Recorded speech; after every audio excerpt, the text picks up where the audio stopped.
Hello, Star Wars fans, and welcome to episode 117 of Journey into Legends. Today we'll be reading Hard Contact by Karen Traviss. Hard Contact was released in 2004, and it is the first book in the Republic Commando series of novels. I've heard some pretty mixed opinions on this series overall, but personally I'm really excited to finally jump into it. So without further ado, let's read and review.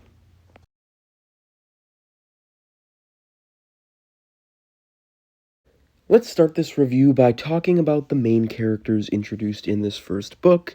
As expected, the book follows a group of clone commandos called Omega Squad, including Niner, Darman, Atten, and Phi. Now, at first, I wasn't really connecting with any of the clones, as I thought they all were pretty indistinguishable character-wise. However, as the book went on and each commando's more unique character quirks started to get fleshed out, I did start to enjoy them as characters much more. So far, simply because of his adventure with the Padawan Ep.117, I think Darman is my favorite, though I do enjoy Phi and his gallows humor as well. I definitely look forward to seeing how each clone develops over time, as well as to see how they work better as a squad.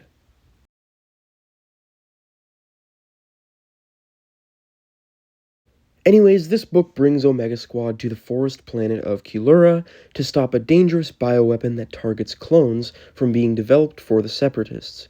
What made this book really enjoyable for me was seeing the squad operate in the forest, getting to see their tactics and specialities on display as they gathered intelligence and formulated an attack plan to destroy the virus. I think where this plotline lacked a bit was in the villains. First, there's a Mandalorian mercenary named Gez Hoken, who was hired to protect the lab, and he served as the main antagonist for this book. But unfortunately, I just didn't find him too interesting. We were never given a true showcase of his true prowess as a warrior, and we were only briefly shown how good of a tactician he could be. Although I did really enjoy the little standoff he had with Niner and Phi, and his eventual fate of being beheaded by Etain. And secondly, there was the doctor responsible for creating the virus, Ovalot Quail Uthan, a character that I felt could have been a very sadistic and fun character, but unfortunately ended up being very one-note and forgettable.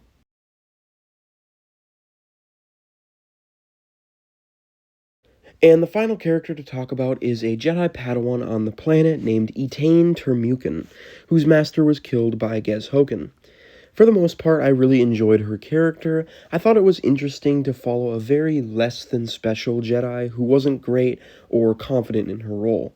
I also thought her brewing friendship with Darman was really interesting, as there were some interesting comparisons made between the clones and the Jedi, and it was fun to see Darman teach her some things about strategy and combat. The only part of her arc I wasn't too satisfied about was her seeming indifference toward her master's murder. Throughout the book, she just doesn't really seem to care about his death, and it's even portrayed like he wasn't a very good teacher to her, and that Darman is a much better mentor figure than Master Fulier ever could be. I started to think that this may be the start of Karen Traviss's trend of hate-writing Jedi to bolster up clones and Mandalorians. And I also think that if the tragedy of Fulier's death was more present in Etain's mind throughout the story, the moment of her finally avenging and killing Hoken would have felt so much more satisfying and earned.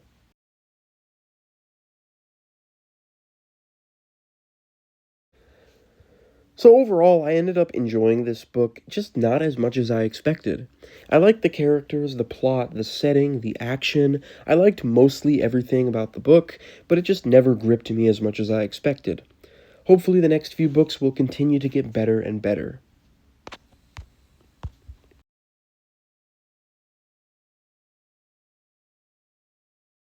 Next, we have a short story by Karen Traviss called Omega Squad Targets from Star Wars Insider number 81.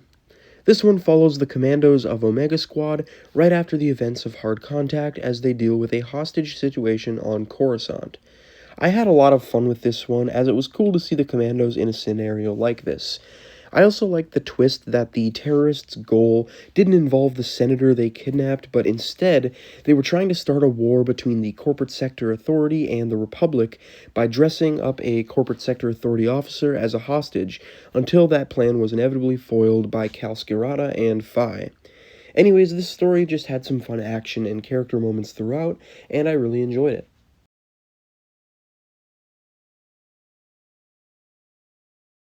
Next, we have Volume 8 of the Clone Wars Adventures series, which has 4 stories. Starting with Versus, which follows Luminara Unduli as she fights in Mondo Mod the Hutt's Arena of Doom in exchange for the coordinates to a secret droid factory. This one was a lot of fun. It was cool to see Luminara fight a Wampa, an exterminator droid, and other creatures.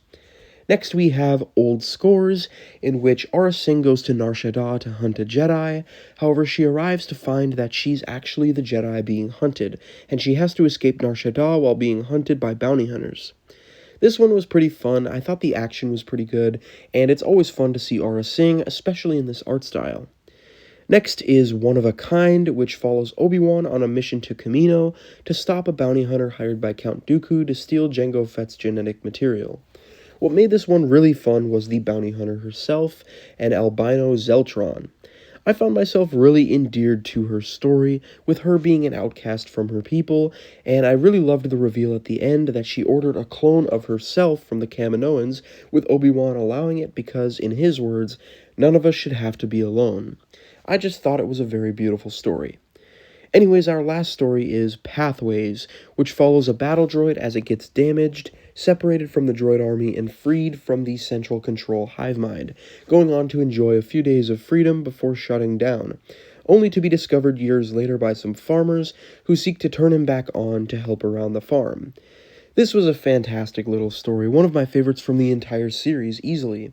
I thought it was strangely heartwarming to see a battle droid break free from the endless cycle of destruction and reprogramming and getting to enjoy a life of its own. Anyways, thank you all for watching. Don't forget to like, comment, share, and subscribe, and stay tuned for my next review where I'll continue the Republic Commando series with Book 2, 000. See ya.